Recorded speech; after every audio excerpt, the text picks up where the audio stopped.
nderuar ambasador Doli, zonja Doli, i nderuar drejtor Vestraten, të dashur ambasador, të nderuar miq, shumë të dashur vëllezër e motra të Mërgatës. Mirë se po gjejmë njëri tjetrin në këtë datë të shënuar, 17 shkurti, na bën bashkë kudo që jemi. Dhe një përshëndetje veçantë për të gjithë ata familjarë, të afërm të drejtuesve tonë, të ushtrisë shqiptare të Kosovës, të cilët padrejtësisht po gjykohen këtu në Hagë. Më vjen mirë që jemi bashkë sot këtu, edhe po e shënojmë pavarësinë përvjetorin e pavarësisë të shtetit tonë. Është një datë që na forcon, një datë që na nderon, secilin prej nesh. Prandaj festofshim gjithmonë bashkë. E pavarësinë e lirinë tonë festofshim edhe shumë gjenerata që vijnë pas nesh. Nesër do marr pjesë po ashtu edhe në procesin e padrejtë gjyqësor që po bëhet kundër drejtuesve të ushtrisë shqiptare të Kosovës, për ta shprehur po ashtu edhe vullnetin tonë, edhe qëndrimin tonë që askush nuk mund të shkelë mbi ushtrinë tonë të lavdishme qeveritare. Edhe për të treguar gjithë botës së bashku se kjo është vlera më sublime që e ka krijuar vendi Kosova. Dhe që këtë vlerë, e cila është themel të shtetit tonë, do ta mbrojmë me çdo kusht dhe me çdo çmim. Excellencies, distinguished guests,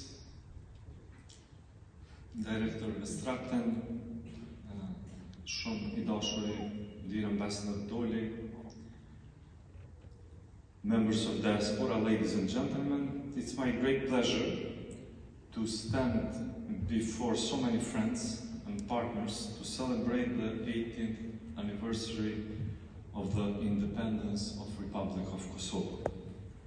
And inaccurate interpretations, particularly regarding the nature of our liberation war, NATO intervention, because Kosovo always was a joint project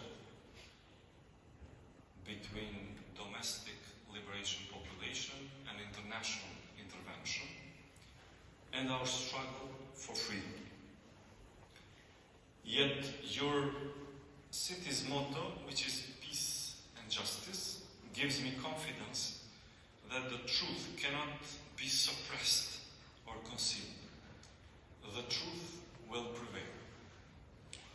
Lastly, but importantly, relations between Kosovo and the Netherlands are strong, and we are committed to be strong. They are friendly relations and long-standing, grounded in shared commitments to democracy, rule of law, and Euro-Atlantic integration.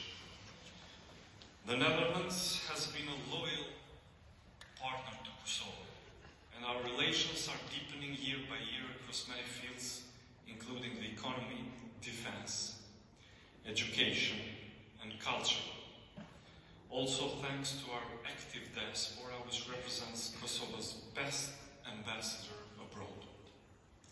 Let me conclude by thanking all for you joining us in this celebrating National Day, and thanking also Ambassador Doli and our embassy in The Hague for organizing such a beautiful event.